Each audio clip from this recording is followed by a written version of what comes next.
I'm long overdue to make a statement regarding my last incident. I wanted to collect my thoughts, seek some real guidance, and come to you with a complete thought before I did. I was made aware of the video being posted to TMZ with hardly any time to think before it was released to the public. I was asked if I wanted to apologize, and of course I did. I wrote many detailed thoughts, and only a portion of those got used, which painted me in an even more careless light. I'm here to hopefully show you that that's not the truth. The video you saw was me on hour 72 of 72 of a bender, and that's not something I'm proud of either.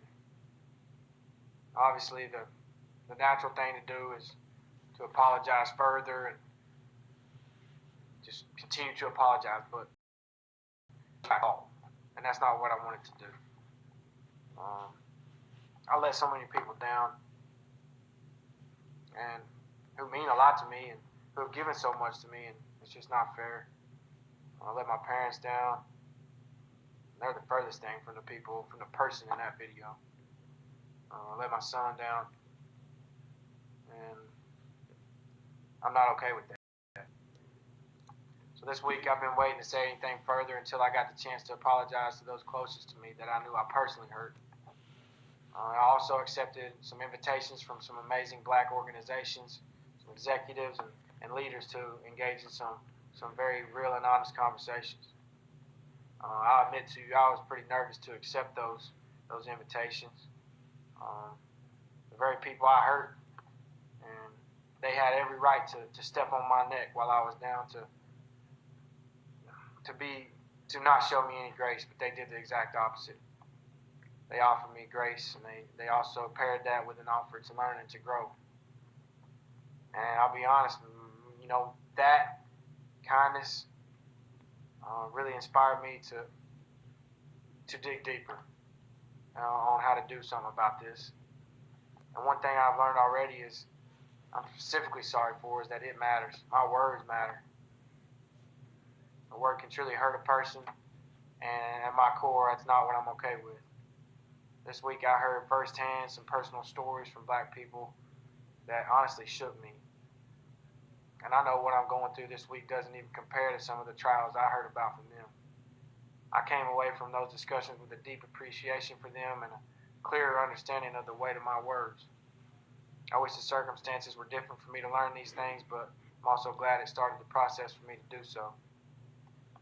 I've got many more things to learn, but I already know that I don't want to ask. Sometimes we can do just that without even knowing it. Our actions matter, our words matter, and I just want to encourage anyone watching to please learn from my mistake.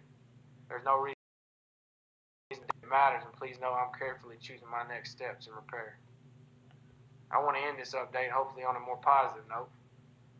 Since that video was taken, I've been sober for 9 days. It's not all that long of a time, but it's enough to know the man in that video is not the man that I'm trying to be. I've had this week to think about times when I'm sober, and I'm really proud of who I am and my actions for the most part in those moments. When I look on the times that I'm not, it seems to be where the majority of my mistakes are made. So I decided to go off the grid and get used to making good decisions.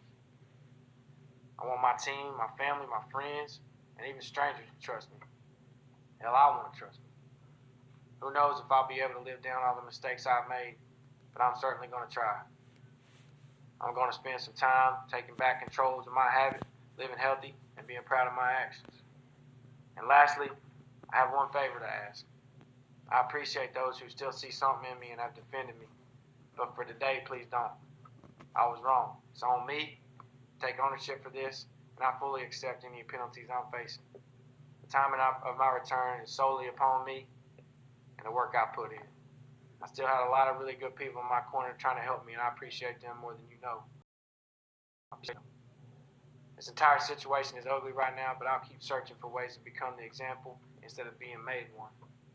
In closing, I'm not trying to be a holy roller or anything, but this week I remembered a passage from Paul that always stood out to me, and I'm thinking maybe a moment like this is why. In 1 Corinthians 13:11, it says, "When I was a child, I spoke like a child, thought like a child, reasoned like a child. When I became a man, I gave up childish ways. That's what I'm going to be doing for the next little bit. God bless.